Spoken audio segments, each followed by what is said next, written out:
entire morning of it, and then I was like, no, I'm just going to go work.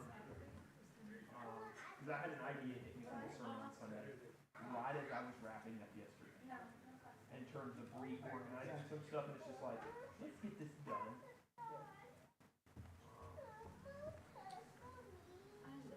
I should have got my water. There it is.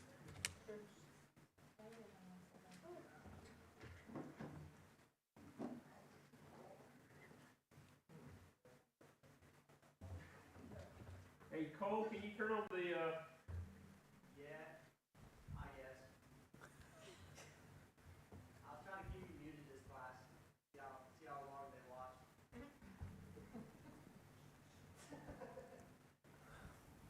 There we go. Thank you, Cole.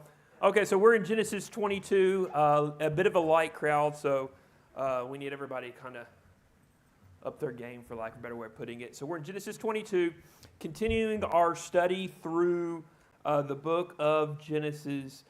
And we're kicking off a pretty familiar text for those of us who've gone to church for most of our lives. But here by this point in Abraham's life, Abraham and Sarah laughed just a couple of chapters ago when they were told about Isaac that in a year they were going to have a kid. They laughed when he was born.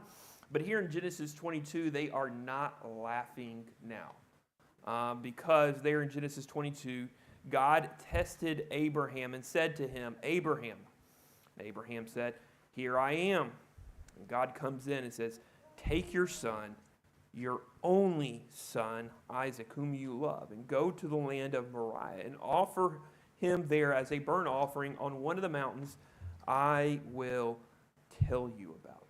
That's the command. And so how does Abraham respond to God's command there in Genesis 1 and 2? What does Abraham do? He just does it. He just does it. He doesn't question it. He doesn't think about it. I'm sure he's thinking over it. Yeah. He doesn't question that. You got to think Abraham is thinking, wait a second here, God. I thought you said this son was going to be the child of promise, and I know how burnt offerings are supposed to go. What's going on here? And the Hebrew writer fills in some blanks and tells us there in Hebrews 11 that Abraham was thinking that maybe God would raise the dead. But Abraham hears this command, and he just obeys. Got to think this command does not make sense to him, given the promises that God had made to him. But what's interesting is Abraham also lives in a culture where child sacrifice was fairly common. It was a familiar image. So maybe he's like, okay, this is what God wants me to do. The pagan gods want you to offer your son. Maybe this God wants you to offer son. Again, that's theoretical, but that's the culture that he lives in. But this culture, what God is going to do here in the text, spoiler alert for those who may not know the story, is God is going to provide a substitute. He's going to provide that ram. And that's where God is different. Going back to some things we've said over and over again as we've worked our way through the book of Genesis, is that Genesis is written by Moses at the time of the Exodus as God is revealing himself to the children of Israel. And what is he doing? He's saying, it's a comparative study, comparative religion study, if you will, between God and the pagan gods. The pagan gods were like this. The true God is like this. And which one do you want to serve? Which one do you want to follow? Which one do you want to obey? And so Abraham goes. And that's what we see so often in Abraham's life. Leave your father and mother and go to the land that I will tell you about. Which land? I'll tell you when you get there. How far is it? I'll tell you when you get there. He just goes. And when the time comes to be circumcised, Abraham doesn't seem to ask any questions, however painful it might have been for Abraham. He just obeys. What else do you guys see there in Abraham's response there in the text? Is anything else about his response jump out to you? Does he delay? The next morning, he gets up and he saddles the donkey. Not only does Abraham obey God, but he obeys God quickly. And that's what you see throughout his story, going back to Genesis 12 again. Not only does he obey, but he does it pretty quickly. He leaves his father and mother when he's told to circumcise. He circumcises himself. Here in the text, the next morning he leaves. Abraham obeys, and he obeys immediately. He saddles the donkey, grabs some young men and his son Isaac, and split wood for a burnt offering, and set out to go to the place that God had told him about. And on the third day, Abraham looked up and saw the place in the distance, and Abraham said to his young men, "Stay here with the donkey, and the boy and I will go over there.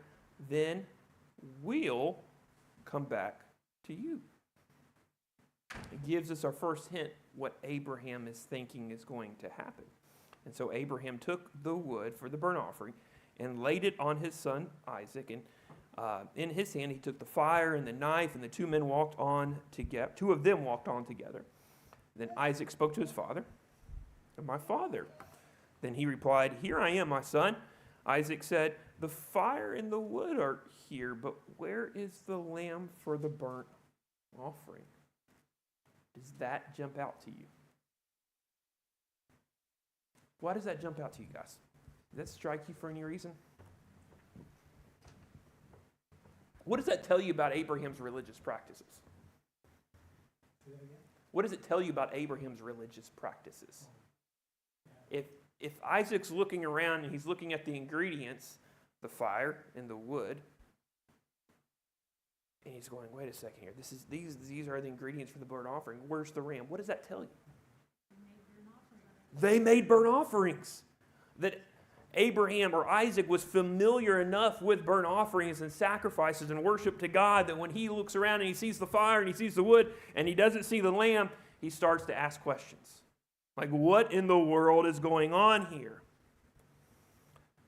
And there in verse 8, God himself will provide the lamb for the burnt offering, my son. And the two of them walked on together. He arrived at the place that God had told him about, and Abraham built an altar and arranged the wood, and he bound his son Isaac and placed him on the altar on top of the wood. Then Abraham reached it out and took the knife to slaughter his son.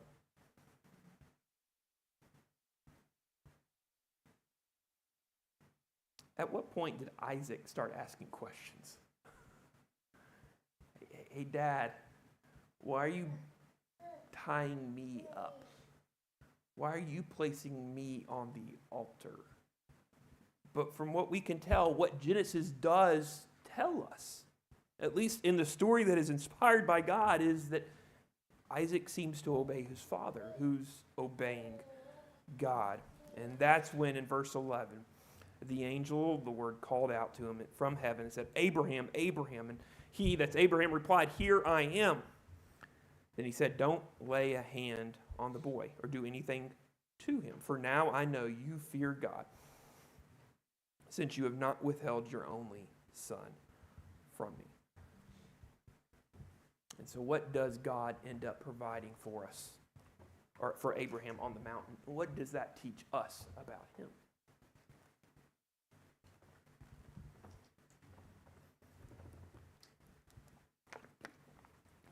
What does God provide there on the mountain?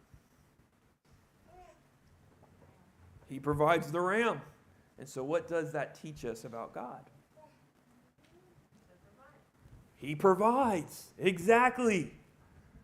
Abraham, as he's climbing up the mountain, looks at Isaac and says, "God will provide." He knows the command, but in the back of his mind, he knows God's going to do something about it. He gets up there. Isaac is bound. He's on the altar. And off in the thicket, the Lord does provide a ram. He does provide a sacrifice. And the angel of the Lord called from heaven the second time, saying, "By myself I have sworn," this is the Lord's declaration, "because you have done this thing and you have not withheld your only son, I will indeed bless you and make your offspring as numerous as the stars of the sky and the sand on the seashore. Your offspring will possess city gates of their enemy, and all the nations of the earth will be blessed by your offspring, because you have obeyed my command. It's like the fourth or so time that we've seen something similar to that by this point in Abraham's life as Genesis records it.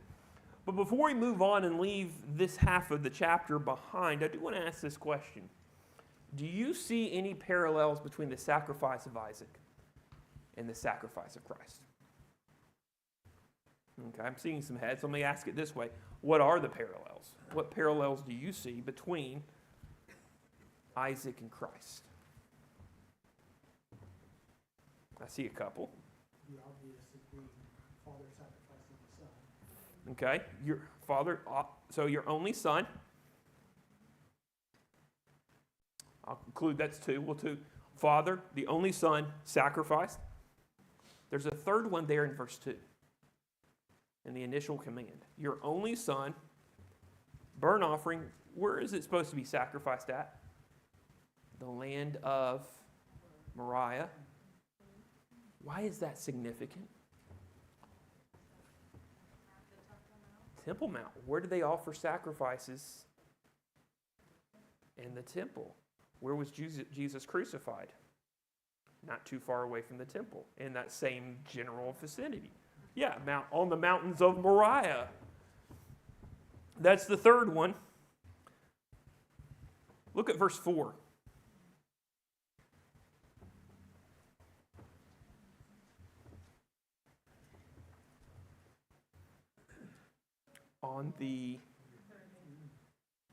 Do we see that in the sacrifice of Christ?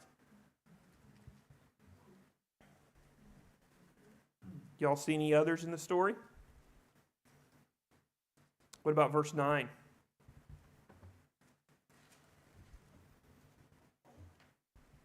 think even he lays the wood on him. That's another one, yeah. Yeah. Carry the crop. Jesus carried. So you have the bearing the wood of the sacrifice on him. That's another one. Verse 9. He bound his son. Jesus was bound. So there's all these parallels. There's at least 6 that I counted. I think I came across even a couple more today as I was thinking about it and reading on it. But there's several parallels there in the text. And the reason I bring this up is as we're going through the Old Testament on Wednesday night, one of the things I want us to see is to look for these opportunities where we see New Testament themes in the Old Testament, or really Old Testament themes in the New Testament. That these ideas repeat themselves, and there are these parallels, and there are these connections all throughout the Bible. And we see them here very concentrated in about 18 or so verses here in the Genesis 22. And then for some reason, Moses throws in a little trailer, a little teaser there about Rebekah's family. We're not to Rebekah yet. We're about to get there. But we find out a little bit about Rebekah here and at the end of the chapter. We'll talk about her more there. Does anybody have any other things they see there in Genesis 22? Anything jump out to you guys there as we were working through that? Notice that beginning God calls Abraham, he says, "Here I am." Mm-hmm. Isaac calls his father, and Abraham says, "Here I am." And at the end, the Lord calls again to Abraham and says, Here I am. Can't help but think that's not a coincidence. Yeah. But I don't really know what to think of it either. I see that too. It's just, it's one of those things like, oh, that's interesting. And you look ahead even later in the Old Testament to the story of Abraham. Or not Abraham, Samuel, excuse me. What is Samuel told to do when God calls out to him by Eli? Here I am, Lord. Speak, your servant is listening. Yeah. Here I am, send me. There's got to be something there. I'm just not sure what to make of it. I'm kind of where you are there, Kevin. I wish I had something more substantial there. But it's this interesting commonality in these people of faith throughout the Old Testament where when God speaks, here I am. I'm listening. I'm talking about it now. It did make me think about how, through one man, the curse entered the world. chapters later, you get God initiating through this man, Abram, I'm Mhm. going to create a covenant Yeah. that will undo the curse Yeah. or repair it. And how Adam and Eve, after they've eaten of their fruit and God is walking through the garden, he calls out to them and they hide. Mm-hmm. Versus the behavior of Abraham, Samuel, Yeah. Isaiah, who when God calls them, they say, Yeah. You see the shame? I think that's an interesting thing to think about. The shame of sin there in the story of Adam and Eve there in the garden, which is why they hide when the Lord is walking and calling out to them. They're hiding. Versus Abraham, this man of faith, who when God speaks says, "Here I am, Lord." He's not afraid. The intimate relationship that Abraham has with the Father. And you see that with the other characters, by the way. So I wonder if that just kind of highlights or underline or underscores the kind of a relationship these people have with God, where there is no shame, there is no reason to hide. That when God speaks, when God calls, they listen and they go and they obey. Any other thoughts, ideas, concepts? So there in Genesis chapter 23, we see a couple of things happen. One of which is that Abraham's wife Sarah dies at 127 years old. And she died around Hebron. I'm not even going to try to say the other name for it. We're going to call it Hebron. And so Abraham went to mourn for Sarah, obviously speaking, and then he spoke to the Hethites. We also know them as the Hittites. Your translation may actually say it, Hittites. But he goes to the Hittites and says, "I want to bury my wife." And more specifically, how does Abraham handle Sarah's death and burial there in the text? He mourns for her, yes. He wants to bury her, but how does he handle that whole situation there in Genesis 23? Does anything about that, like why does he insist on burying her there in that land? What's he trying to do? Why not take her back home? That's the land God promised to him. Exactly. And it's on there. Yep. In that day, especially, you were buried at home. And so when Abraham says, we're burying here, that's his way of marking the territory and said, God promised this land to us. We're not going back to Ur Chaldees to have a family graveyard. Our family graveyard's here. Not only that, the family graveyard, verse 17, is an Ephrat's field at Machpelah near Mamre, the field with its cave and all the trees everywhere within the boundaries of the field, became Abraham's possession, the site of all the Hittites who came to the gate of his city. Does that location ring a bell to us? Does anything sound familiar about that location? The Oaks of Mamre. Go back to Genesis 12. Where did Abraham build an altar? The Oaks of Mamre. A couple times he's been in or around this location and built an altar to the Lord where he has worshiped God in or around these trees in this location. This is a place, or for lack of a better term, a base of operations for Abraham throughout his life. And so this is a place where his family is going to be buried. And then in chapter 24. Any final thoughts on 23? And then in chapter 24, Abraham is now old. That's one delicate way of putting it. Abraham is old and getting on in years, and the Lord had blessed him in everything. And Abraham said to his servant, the guy who's in charge of his entire house, and he says, place your hand under my thigh, and I will have you swear by the Lord, the God of heaven and the God of earth, that you will not take a wife for my son from the daughters of the Canaanites among whom I live. Why would Abraham say that? Why is that such a big deal? Why are the instructions that Abraham gives there in Genesis 24, 1 through 9, such a big deal? Why does he say not get my son a wife and not from the Canaanites? Why is that a big deal? Think about what we see later. I mean, going back to what we've talked about in several classes. How this is God revealing himself to Israel. And what is Israel told to do? Not marry the Canaanites. And so here, there's kind of like a little foreshadowing, if you will, of Abraham telling his servant, don't marry the Canaanites. We don't want to intermix. We don't want to risk the foreign influence to bring us into Canaanite ways here in the text. Go get someone from back home, from my family. And so that's what he does. Yeah. I also think again, backing out, looking at it from like the Israelite point of view, reading this. Yeah. Like, we were introduced. Canaan was the son of Ham. No. Ham? Which one was cursed? I think it's Ham was the son of Ham. Yeah. Okay, yeah. But anyway, so like these are the descendants of that cursed line, and versus Mm-hmm. Abraham is coming from The blessed line. the blessed line. And so like that's continued, we're continuing to follow that genealogical path. Yeah. And like, as the Israelite with Moses in the future, you're now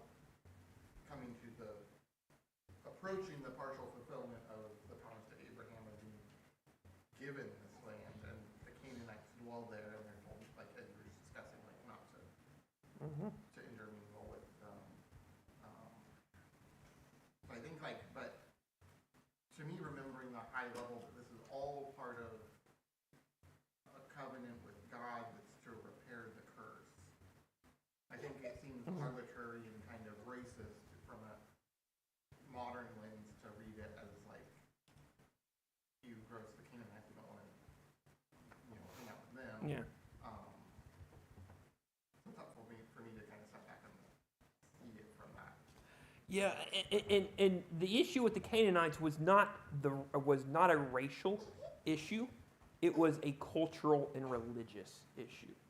Canaanites were welcome to incorporate themselves into the family of God by faith. And we see that in one person later in the biblical story. In Rahab is one, but Ruth is another one who was a Gentile who incorporated herself into the people of God. So it was never a racial thing. It was a cultural, more specifically a religious issue.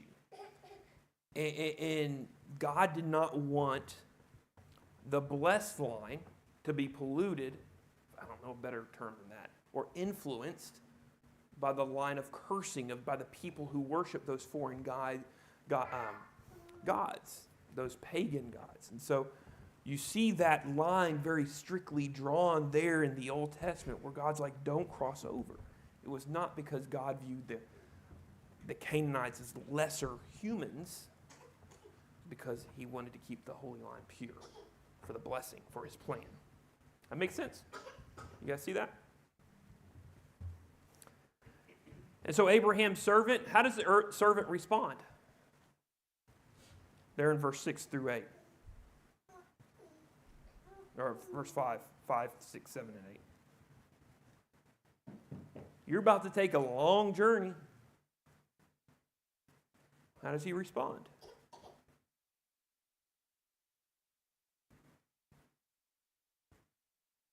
Do I take your son back with you?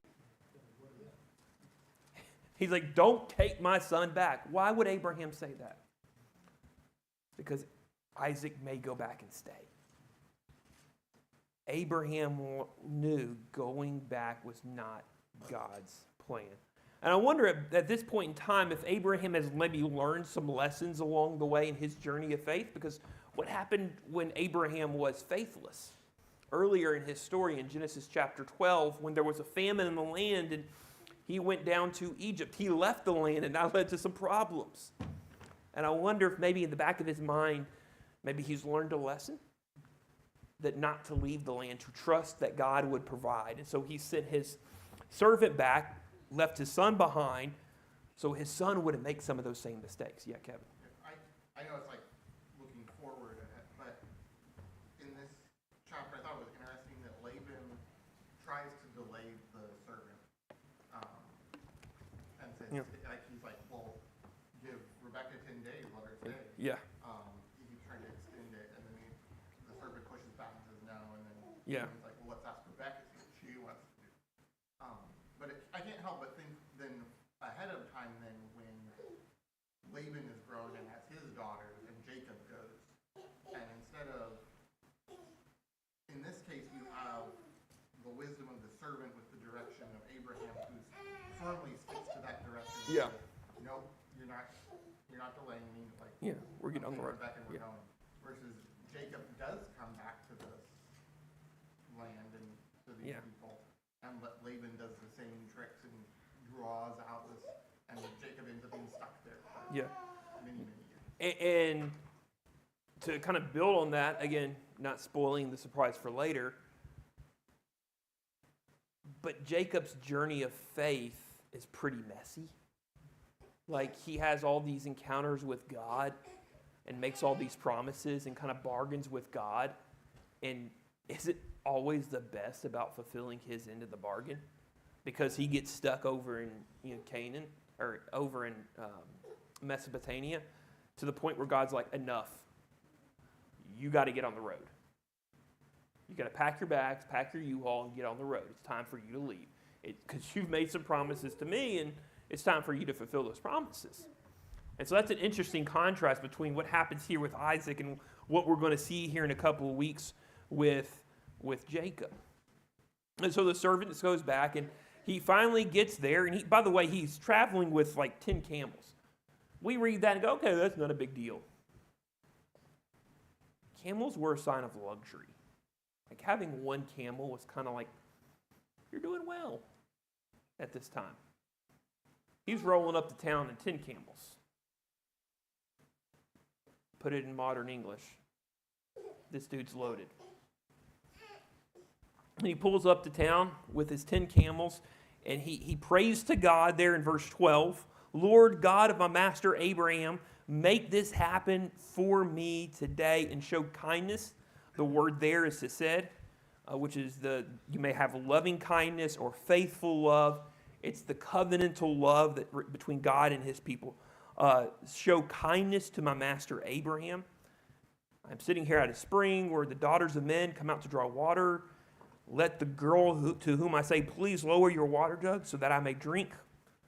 Let her be the one, because you have shown kindness to my master. And then that's when Rebekah shows up. And in verse 16, now the girl was very beautiful, a virgin. No man had been intimate with her. And she went down to the spring and filled her jug. And then he asked, can I have some water? Real quickly on verse 16. Any time in Genesis we see physical descriptions, pay attention. Going back to Genesis chapter 3, how was the fruit of the tree described? It was beautiful. How was Sarah described in Genesis chapter 12? Beautiful. Rebekah's described as beautiful. Pay attention when these descriptions come along, because they usually play a role here. She is being pictured here in the text as the ideal woman for Isaac. And what we're going to find out at the end of the chapter is not only is she the ideal woman from a physical perspective, but from a spiritual perspective at least, she seems to have it going on too. And we'll look at that here in just a second. And so she waters the camels, and the man's sitting back kind of watching in verse 21. And he goes, whose daughter are you in verse 23? Is there a place for me to spend the night? There's no Motel 6s, no Holiday Inns. I am the daughter of Bethuel, son of Milcah, whom she bore to Nahor. And the light bulb goes off in verse 26. Blessed be the Lord, the God of my master Abraham, who has not withheld his kindness, his hesed, and faithfulness from my master. As for me, the Lord has led me on the journey to the house of my master's relatives. He prayed for God to provide some guidance. God provides some guidance. He brought the woman to him. it matches up. And so he praises God, he thanks God, and she runs home going, hey, you'll never believe who I met at the store today. And Laban comes out. And we're going to find out more about Laban when we read more about Jacob, because Laban's an interesting character. Verse 31, come you who are blessed by the Lord, why are you here? What's going on? Why? I have a place for the camels. I have a place in the house. And so he explains there in verse 33 and explains everything to Laban. And there in verse 49, look, this is what I want. This is what I'm looking for. If you're on board, I'm going home. If not, I got to continue my search. And verse 50, Laban and Bethuel are like, this is from the Lord. We have no choice in the matter. Take her and go. That's a true love story right there. Take our daughter and get her out of town, just as the Lord has spoken. So he bows, Abraham's servant bows to the ground before the Lord. And he gives them the gift, and he gave the precious gifts to the brother and her mother. And they spent the night. When they got morning, he's like, okay, I need to go to my master. And as Kevin was pointing out a second ago, let her stay 10 days, and then she should go. And then verse 56.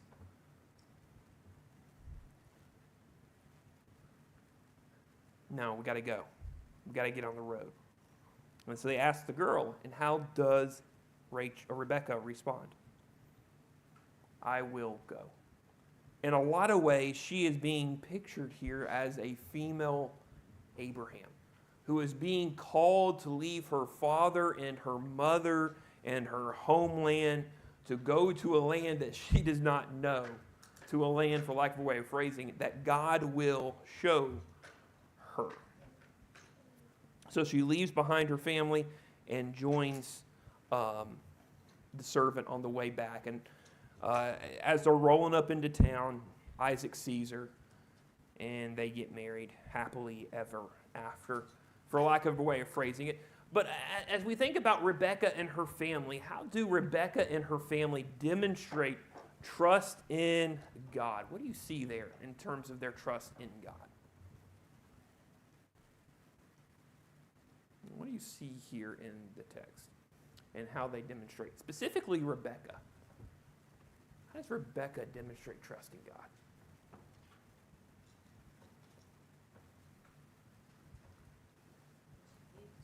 She leaves everything she knows to go with a stranger. Yeah. Would you do that?